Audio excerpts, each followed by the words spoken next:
Regular season round 6 came to a close with a quartet of Friday games, which saw the final unbeaten record fall, and 3 teams take a big step towards the top 16 with important wins.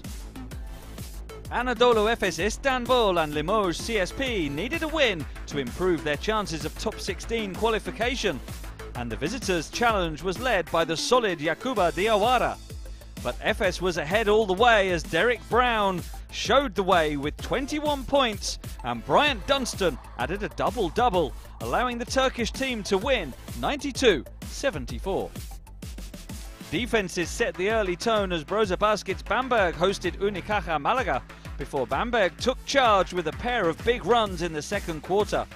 The same pattern continued in the second half as previously unbeaten Unicaja struggled to score, and Bamberg raced clear to claim an impressive 73-53 victory.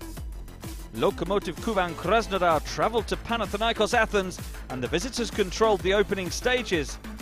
The Greens rallied and led until Malcolm Delaney caught fire, scoring 20 points in the third quarter to single-handedly send his team in front.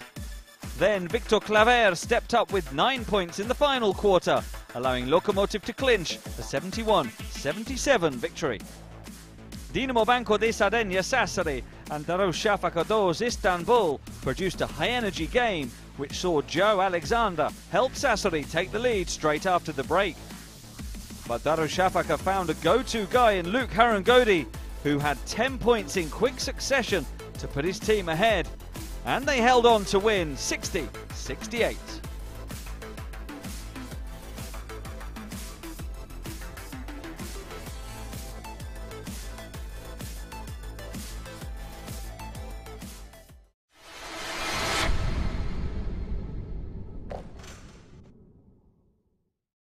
Don't miss any game. Subscribe at EuroLeague TV.